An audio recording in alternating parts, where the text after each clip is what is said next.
हम नाजायज बोलते हैं चाचा। अभी बताइए खेसरिया जब अपना खातिर हॉस्पिटल नहीं बनवले तब गांव भर का इलाज कहां से कराई।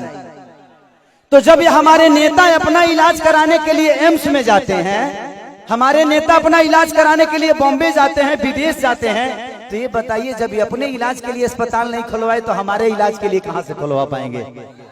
मेरी उम्र आज 28 से 30 वर्ष की हो गई। 30 वर्ष से हो सकता है 5 वर्ष बाद मुझे होश आ गया होगा। 25 वर्ष से तो ऐसा ही देख रहा हूं कि हमारा बिहार में बदलाव कुछ नहीं हुआ है। दारू बंद हुआ है तब वो मिलिए रहा है। इसमें दोष हम सरकार को नहीं देंगे क्योंकि हमारे पास रोजी नहीं है। हम अपनी रोजी ढूंढते हैं, वो चाहे हमें नशा में मिले या बुराई करके मिले या किसी का मर्डर करके मिले। हमारे पास अगर रोजी होती, हमारे पास काम होता, हमारे पास किसी का विश्वास होता तो शायद आज हम भी बेकार नहीं होते। किसी फैक्ट्री में अपने ही जिला में, अपने ही गृह जिला में, अपने ही घर में काम करते। तो जब इंसान बेकार होता है तो वो गलत काम करता है। तो गलत काम तभी होता है जब इंसान फुर्सत में होला। एक गलत काम हो तारा टाइमे ना मिली। अच्छा ही बताओ तार गेहूं के दमरी आई तो तू दूसरे के टिकोड़ा तुरे जीवो, तू अपन गेहूं दईबा ना। तो जब हमारे पास अपना वर्क होता, हमारे पास फैक्ट्रियां होती, तो आज हमारे भी घर की औरतें अपने पति के साथ रहती। ये अपने पति के लिए तरसती नहीं कि होली में आएंगे तो दीपावली में आएंगे। आज हम अपने बच्चों के साथ होली मनाते, दीपावली मनाते। हमें दीपावली मनाने के लिए किसी का परमिशन लेना पड़ता है, किसी से लेटर देना पड़ता है कि सर हमको जाना है, अपने बीवी के पास छठ आ गया है। तो हमें तो त्योहार मनाने की भी आजादी नहीं मिलती है। ऐसे राज्य में हम पैदा हो गए हैं। हमें ऐसे राज्य से नफरत नहीं है, लेकिन यहाँ के सिस्टम से मुझे नफरत है कि यहाँ के सिस्टम हमें कहीं का नहीं छोड़ा, कहीं ले ही नहीं गया।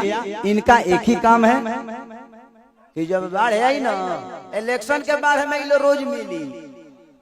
अगर इलेक्शन बा जहाँ बाढ़ आई कि चिवड़ा खात खात पेट मॉल हो जाए, खूब खाए बरवा चिवड़ा। लेकिन यही इलेक्शन बीतते ही एक भी आदमी, हाँ, जो आपके दर्दों को समझता है। मैं किसी राजनेता पे उंगली नहीं उठा रहा हूं, मैं सिस्टम पे बात कर रहा हूं। आज अगर यहाँ फिल्म सिटी बन जाए तो मुझे लगता है कि खेसारी लाल यादव यूपी में शूट करने जाते हैं, वहां पे कम से कम 60 से 70 लाख रुपया भैया प्रोड्यूसर और डायरेक्टर यूपी सरकार को दे के आता है। वहां कम से कम 300 लोगों को रोज रोजी मिलेला।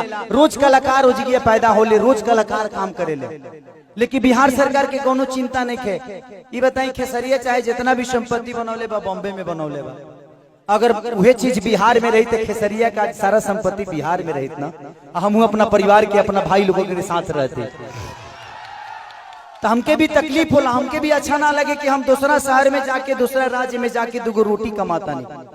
हमके शर्म लागेला दूसरा के जगह काम करे में। लेकिन क्या करी, जब हमारे खेत बंजर हो जाए तो घर हर तो दूसरे के खेत में नहीं चलावे के पड़ी हमके।